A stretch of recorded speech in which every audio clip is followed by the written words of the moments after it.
Ermeellaa fi Abrahaam araaramanii kinoo haala kanadhaan Abrahaam mashaatii ta'aa jira, sukkuumamaa jira, dhungatamaa jira. Ashamaakaa akkam jirtu hordoftoonni lammii fi keessummaa siniin jechuu jaaladha. Na jabeessaa viidiyoo kiyya naaf ilaalaa jirtu argaan jira. Galatoomaa siniin jechuun barbaada jechuudha lammiiwwan koo qaalii. Aataa egaayii Ermeellaan akka gaafa sana balbala gadi baatee xiqqoo ture Abrahaam duukaa kawa'ee bu'ee argitaniittu osoo gara mana ishiitii deemillee jennee illee turreerra nuti jechuudha. Garuu achumatti osuma ishiin fooqirraa gadi hin bu'iin kaanii Abrahaam qaqqabee achi booddee egaayii ifaan akkamitti waame ta'uu inni ta'uu wanti beekamu hin jiru yookiin immoo waca dhagayees ta'uu danda'a jechuudha. Kaameraa isaanii qabatanii yeroo dhaqanitti maal hojii dhuftee asitti ilaaltaa mucaayii ishii faana walii quunnamsiisuufidha, walitti sin deebisuufidha. Yaada ifaa sirriitti nan beekatte sirriitti waan isaan hojjetan waan isaan murteeffatanii bahan jechuudha. Sirriittiin argite bira geessetti jechuudha. Kana keessaanis immoo gorsa akka jirtu baazawwee sirriittiin beekama jechuudha. Akkasiin hin jenne jechaa turte waanta ta'eef jechuudha. Egaa jalqaba irratti wanti nuti beekuu qabnu tokko yoo jiraateera ta'e Ruutaa fi Abrahaamii walitti yoo osoo deebi'aniiru ta'e dhuguma wajjin hin jiraata jedhee ani hin amanu jechuudha. Ruutaanis immoo ofitti deebisuuf osoo hin taane miidhama ishee kaleessaa yaadatti. Isa kaleessaa jechuudha sobdee kolfiti maleedha. Isa kaleessa irratti ta'e sana haaloo baafachuu fi ila sana arge kana argi jechuuf Ermeellaadhaanii boojjisuuf wanti biraan jiru malee Ruutaan gara jireenya Abrahaamitti deebitii miti. Waliigalteen ifaa fi Ruutaa tokkoof tokko Ermeellaa boojjisuudha. Jaalattanii jibbitanis jechuudha. Garuu immoo haa ta'u malee saayii dafti nama dhiifama jettuudha jechuudha. Namoonni tokko tokkoon namoota baay'ee osoo hin taane maaliif suutan jenne Ermeellaanii maaliif gattee deemte Abrahaam kan jedhamu baga gattee deemte mana kaachistee afuura kuchisiistee mana ishii geessisuun shiyyuu waan tokkodha. Sababni isaa amma fakkeenyaaf gaafa Ruutaan osoo gara cidha isaanii raawwatiin otoo garaatti hin baatiin dura aniifati adda baanaa carraan keenya waliif nu kenne Waaqayyo gaafa hin jettee bakkee walitti waamte waliin anaasofsiiftee Abrahaam achumatti gadi jedhe malee duukaan kaanne baazawwee ishii kana duukaa kaatan waan tokko efaatu immoo na gaddisiisa jettee jechuudha. Waan tokkoof gochuu dandeessu wanta ta'eefi bakka gara mana isheetti deemuu qabna minaamina jedhe jechuudha. Argitanii dhiphina keessa iyyuu galeennu jechuudha.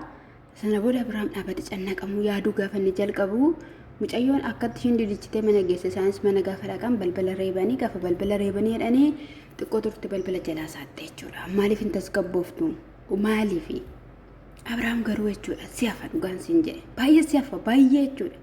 Jireenya kaleessaa keessa qixxifinatii ta'uu dhabuu keetu yookiin immoo jabaa nama dhaabbataa ta'uu dhabuu keetu hanga har'aatti si miidheetoo jira jechuudha.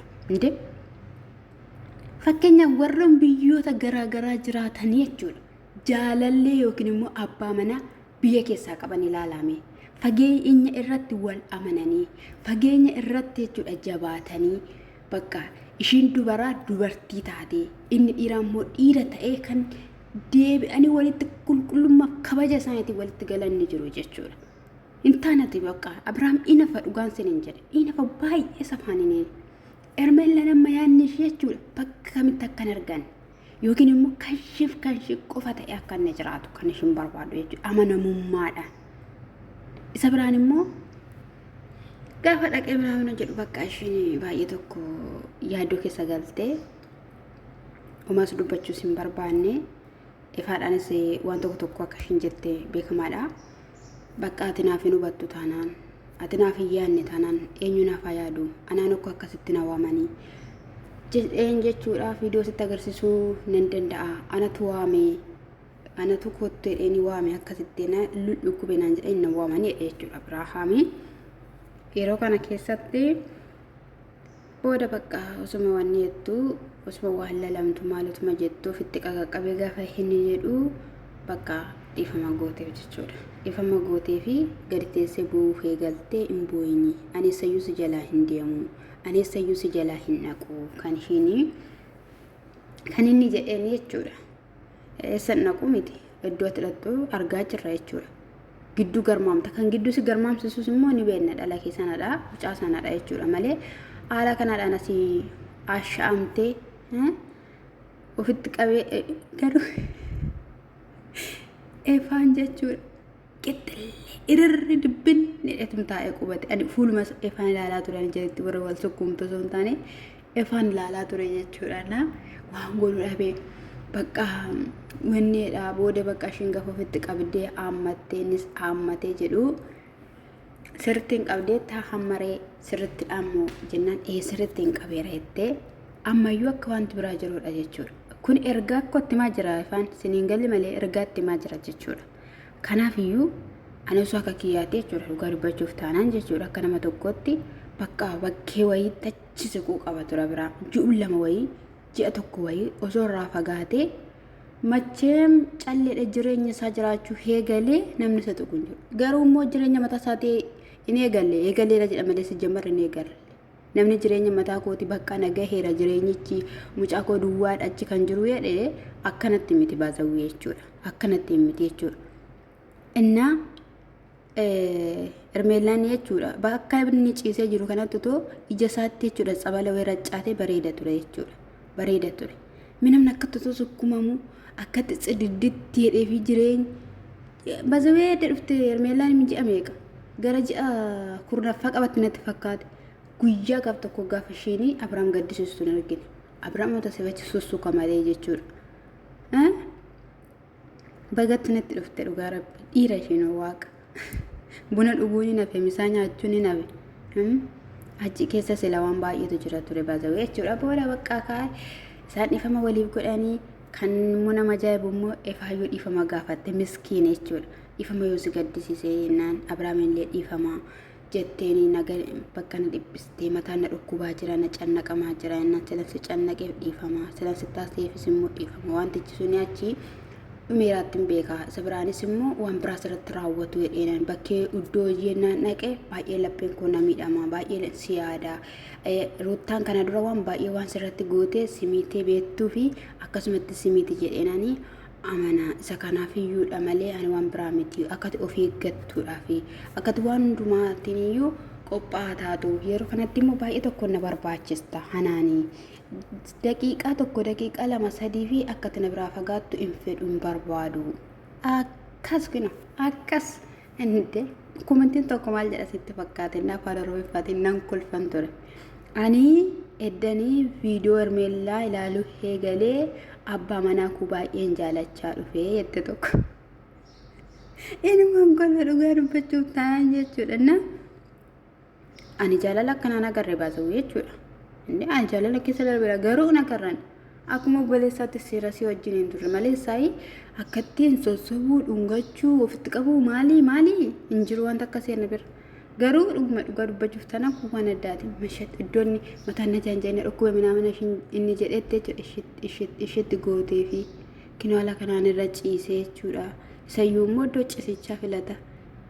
Efaan biraa gadi ba'ee jechuudha gubatee cincee gadi ba'ee buna danfineef jetti shaayillee hin jenneen hin jetti misaasni affeera fa'i jettiini bakka fataa jedhiin dhibbatiin kottoo taa'ii jettiini soofarra rafi jettiini inni immoo soofarra rafu manyitaan rafa malee saayinaan ta'u achirra fedhe dide soofarra. Yaa gooftaa koo dhugaa dubbachuuf taanaani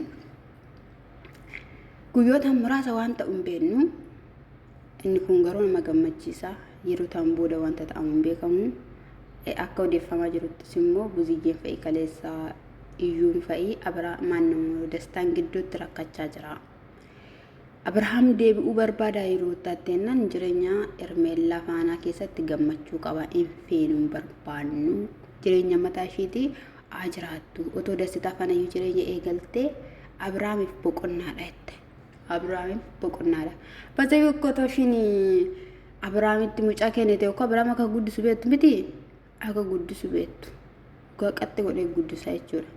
Inna ala kanadhaan garuu Abrahaam amma booddee in sodaatan dhugaa dubbachuuf tanaan Ruutaa argachuu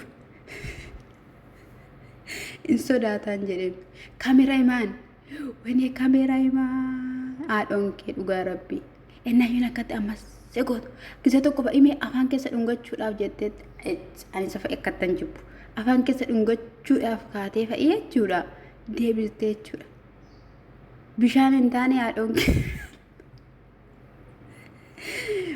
tokkitti beekaa viidiyoo hojjetan illee kaameraa maaniidhaaf illee yaadan inni soosila birrii dheeta sifachi kaata ayinaa isa kanadha abeel fa'is immoo dhaqanii Ruutaa biraa iyyaa turan sin barbaadu sin fedhu si dhiisee jireenya biraa keessa galee ermeellaan addunyaa biraa keessa seentee jirteedhanii jeeqaa turan jechuudha akkas har'ammoo kaleessa manatti miti kan ishee argata har'ammoo Roobeelii fi Abeel godaatti wal argatanii dhukkee walirraa kaasu. Ani sinan jaaladha sinan kabaja lammii koo sin immoo maatii naa ta'uu keessanitti makuuf hasiin jedha walaa guddifnuun sin jedha sinan jaaladha.